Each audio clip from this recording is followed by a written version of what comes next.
This next mobility exercise is called the wall slide.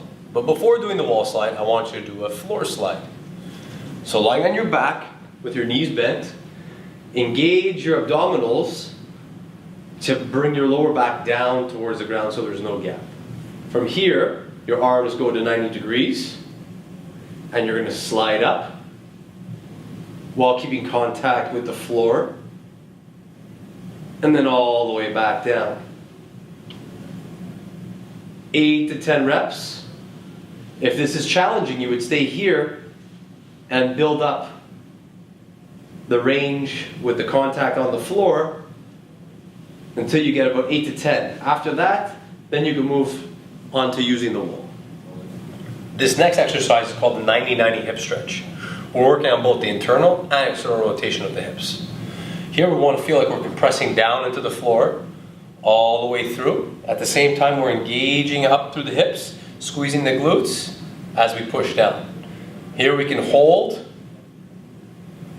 and compress down, push down, so you feel the stretch, you feel the activation. At the same time, we can switch over to the other side and hold for a couple seconds, push down, activate through the glutes, make sure the hips are in extension, and rock back and forth.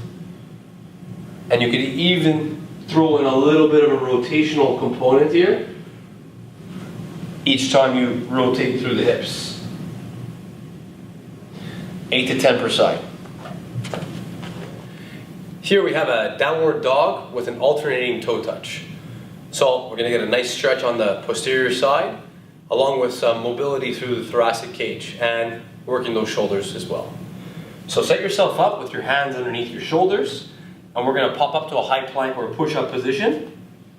And from here we're going to take a breath in and we're going to breathe out as we push back. As we push back into this position, you can have your knees slightly bent, or you could straighten one leg, the leg that you want to go and have that opposite toe touch, and then come back into that push-up position.